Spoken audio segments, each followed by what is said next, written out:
নমস্কার বন্ধুরা, চলে এলাম একটি নতুন ভিডিও নিয়ে। ভগবানের কৃপায় আশা করি তোমরা সবাই খুব ভালো আছো। তো আমিও খুব ভালো আছি। তো এই ভিডিওটা ছিল সানডে স্পেশাল, মানে রবিবারের ভিডিও। তো সকালে ঘুম থেকে উঠেই কিন্তু চোখ মুখ ধুয়ে প্রথমে বাবাকে চা করে দিয়েছিলাম। তো তারপরেই বাবার জন্য বানালাম রুটি আর বাঁধাকপির ভাজা, কারণ আমাদের দুপুরে রান্না হবে বিরিয়ানি, তাই আমি কিন্তু বেশি কিছু করিনি। ওর সঙ্গেই বাবাকে কিন্তু আমি কলা দিয়েছিলাম, শশা কেটে দিয়েছিলাম। সকালে ঘুমটা ভাঙতে চাইছিল না, তাই তাড়াতাড়ি উঠেও মোবাইল নিয়ে বসছিলাম। তাই বাবাকে যে বাঁধাকপি ভাজাটা করে দিয়েছিলাম, লেট হয়ে গেছিলো। বাবাকে কিন্তু অল্প করে প্রথমে বানিয়ে দিয়ে বাকিটা রেখে দিয়েছিলাম। আমার বর মশাইকে দেখো, এখনও শুয়ে আছে, আবার মোবাইল দেখছে।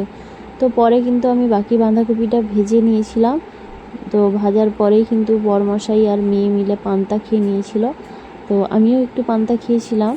তারপরেই কিন্তু বিরিয়ানি হবে বলে আমি সবজি কাটতে বসে গেছিলাম। বরমশাই আর মেয়ে কিন্তু বাজার করতে গেছিলো। তো বাজার করে নিয়ে চলে এলো চিকেন, চাল, এইসব।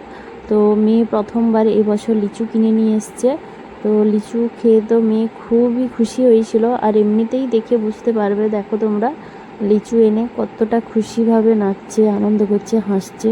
তো যাই হোক, বাচ্চারা নতুন নতুন ফল পেলে তো খুশিই হয়। মানে আগের বছর যে খেয়েছিল ওটাইও ভুলে গেছে, বলছে আমি প্রথমবার নাকি লিচু খাচ্ছি। তো ওরা আস্তে আস্তে কিন্তু আমি প্রথমে কিন্তু এই পেঁয়াজটা ভেজে নিয়েছিলাম, তারপরে বিরিয়ানির আলুটা ভাজতে বসিয়ে দিয়েছিলাম। তারপরেই কিন্তু ভাত বসিয়ে ভাতটা হয়ে যেতে চিকেনটা ধুয়ে নিলাম। তো বরমশাই শুধু আমাকে গ্রাইন্ডারে মশলাগুলো করে দিয়েছিল। তো আমি কিন্তু বাকি রান্না পুরোটাই সব একাই করেছি। তারপরে হঠাৎ করে আমার বাড়ির কাছে যে আমার মেয়ের বান্ধবী থাকতো, ওর দাদু এসছে কোনো একটা কাজে।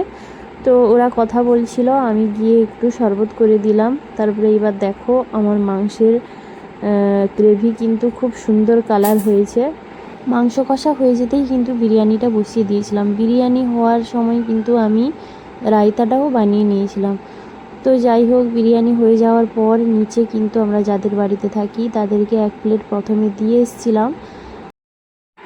দিয়ে এসেই কিন্তু আমরা তিনজন খেয়ে নিয়েছিলাম। সত্যি কথা বলতে কি, আমার বরমশাই কিন্তু বাইরের দোকানে কেনা বিরিয়ানি একদমই পছন্দ করে না। তবে জিনিসের যে দাম বেড়েছে, বাড়িতে বানানোতেও যা খরচ পড়ে যায়, বাইরে থেকে নিয়ে এলেও কিন্তু প্রায় সেম খরচই পড়ে যায়। কিন্তু বাইরের রান্না খাওয়ার আবার আমার বরের পছন্দ নয়, তাই আমাকে নিজেকেই বানাতে হয়। ভালো পারি মন্দ পারি, মোটামুটি বানিয়ে দিই। জানি না কতটা ভালো বানাতে পারি আর আমার বরের কতটা ভালো লাগে। মন ভালো রাখতে ভালো বলে, কি সত্যি ভালো লাগে সেটা আমি বলতে পারবো না। মোটামুটি আমায় বলে যে আমার হাতের বিরিয়ানি নাকি ওর খুব পছন্দের। বিরিয়ানি বসানোর আগে মেয়ের জন্য একটু চিকেন কষা রেখেছিলাম, তো ওটাই কিন্তু খাচ্ছিল স্নান করার আগে। তো যাই হোক, এই দেখো একটু চিকেন গ্রেভি আর রায়তা, এবার আমাদের বিরিয়ানি রেডি। নিয়ে এসেই কিন্তু আমরা খেয়ে নিয়েছিলাম। তো আমার ভিডিওটা এখানেই শেষ করলাম। আর তোমরা বলো কে কে বিরিয়ানি খেতে পছন্দ করো। আমার বরের বসা দেখে আবার কেউ হেসো না। ভিডিওটা এখানেই শেষ করলাম। টাটা।